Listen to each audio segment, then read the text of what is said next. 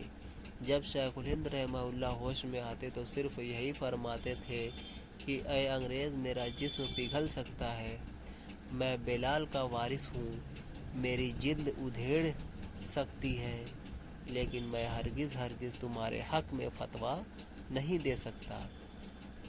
شیخ الہند کی تحریک میں مولانا منصور انصاری رحمہ اللہ، مولانا فضل ربی رحمہ اللہ، مولانا فضل محمود رحمہ اللہ، مولانا محمد اکبر رحمہ اللہ کا شمار اہم ارکان میں تھا۔ مولانا عبد الرحیم رائے پوری رحمہ اللہ، مولانا محمد احمد چکوالی رحمہ اللہ، مولانا محمد صادق کراچوی رحمہ اللہ، شیخ عبد الرحیم سندھی، مولانا احمد اللہ پانی پتی، ڈاکٹر احمد انصاری وغیرہ سب مخلصین بھی مخلصانہ تعلق رکھتے تھے۔ ان کے علاوہ مولانا محمد علی جوہر رحمہ اللہ، مولانا ابوالکلام آزاد رحمہ اللہ، مولانا احمد علی لاہوری رحمہ اللہ، حکیم اجمل خان وغیرہ بھی آپ کے مشیر و معاون تھے۔ سن 1919 میں جمعیت علماء ہند کا قیام عمل میں آیا، جس کے بنیادی ارکان میں شیخ الہند مولانا محمود حسن دیوبندی رحمہ اللہ، مولانا حسین احمد مدنی رحمہ اللہ، مولانا عطا اللہ شاہ بخاری، مولانا ثناء اللہ امرتسری رحمہ اللہ، مولانا مفتی کفایت اللہ دہلوی رحمہ اللہ، مولانا محمد علی جوہر، مولانا شوکت علی، مولانا ابوالمحاسن سجاد، مولانا احمد علی لاہوری رحمہ اللہ، مولانا ابوالکلام آزاد، مولانا حفظ الرحمن سوہاروی رحمہ اللہ، مولانا احمد سعید دہلوی رحمہ اللہ، مولانا سید محمد میاں دیوبندی رحمہ اللہ جیسے دانشوران قوم تھے۔ شیخ الہند رحمہ اللہ کی رہائی کے بعد سب سے پہلے 29 جولائی سن 1920 کو ترک موالات کا فتویٰ شائع کیا گیا۔ آپ کی وفات کے بعد آپ کے جانثار شاگرد مولانا حسین احمد مدنی رحمہ اللہ نے آپ کے اس مشن کو جاری رکھا۔ مولانا مفتی کفایت اللہ دہلوی رحمہ اللہ کی وفات کے بعد سن 1940 سے تادم آخر جمعیت علماء ہند کے صدر رہے۔ کئی بار برطانوی عدالتوں میں پھانسی کی سزا سے بچے۔ آپ انگریزوں کی حکومت سے سخت نفرت رکھتے تھے۔ آپ دارالعلوم دیوبند کی شیخ الحدیث کے منصب پر بھی فائز تھے۔ آزادی کے بعد اصلاحی کاموں میں مصروف ہو گئے، دینی خدمت و تزکیہ نفوس کے مقدس مشن میں لگے رہے۔ 5 دسمبر سن 1957 میں وفات پائی۔ دیوبند میں قبرستان قاسمی میں آسودہ خواب ہیں۔ سن 1919 میں جلیانوالہ باغ سانحہ جس میں کئی افراد کو ہلاک کر دیا گیا، انہی ایام میں تحریک خلافت وجود میں آئی، جس کے بانی مولانا محمد علی جوہر تھے۔ اس تحریک سے ہندو مسلم اتحاد عمل میں آیا۔ گاندھی جی علی برادران یعنی محمد علی جوہر اور مولانا شوکت علی اور مسلم رہنماؤں کے ساتھ ملک گیر دورہ کیا۔ اس تحریک نے عوام اور مسلم علماء کو ایک پلیٹ فارم پر کھڑا کر دیا، جس میں شیخ الہند مولانا محمود حسن دیوبندی رحمہ اللہ، مولانا عبد الباری فرنگی محلی رحمہ اللہ، مولانا آزاد سبحانی، مولانا ثناء اللہ امرتسری رحمہ اللہ، مفتی کفایت اللہ دہلوی رحمہ اللہ، مولانا سید محمد فاخر، مولانا سید سلیمان ندوی رحمہ اللہ، مولانا احمد سعید دہلوی وغیرہ ہم شریک تھے۔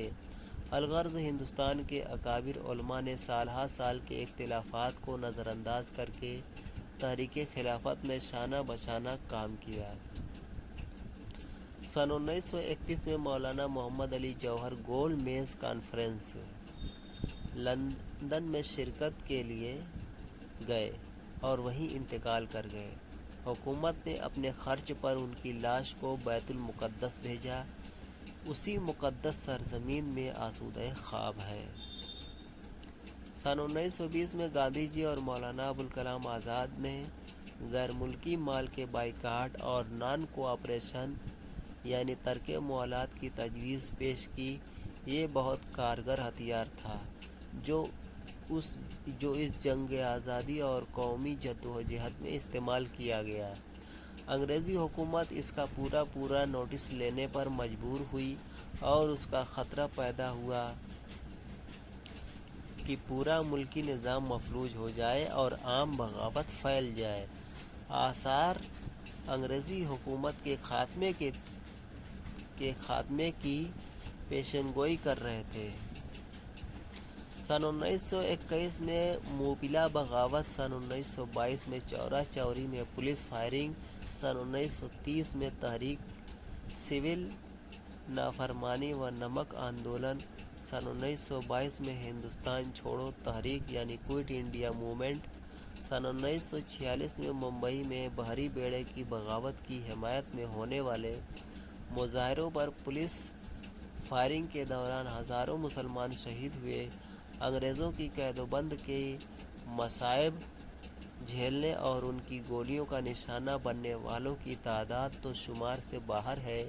عام مسلمانوں کے علاوہ شہید علماء کی تعداد 20,000 سے 50,000 تک بتائی جاتی ہے، مگر ان اہم واقعات کے بغیر پوری تاریخ ادھوری اور حقیقت سے کوسوں دور ہے، جن میں مذکورہ بالا شخصیتوں کے علاوہ بہادر شاہ ظفر، بیگم محل، نواب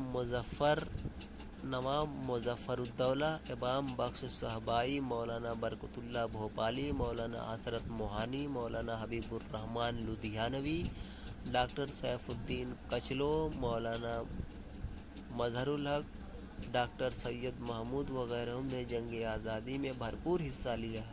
ان کے علاوہ بھی ایک بڑی تعداد کا ذکر تاریخ کے صفحات میں محفوظ ہے، جس کی یاد دلوں میں تازہ اور تاریخ کی نئی کتابوں میں محفوظ رہنی چاہیے۔ غرض ہر موقع پر مسلمان جنگ آزادی میں برابر شریک رہے، جن کو آج فراموش کیا جا رہا ہے۔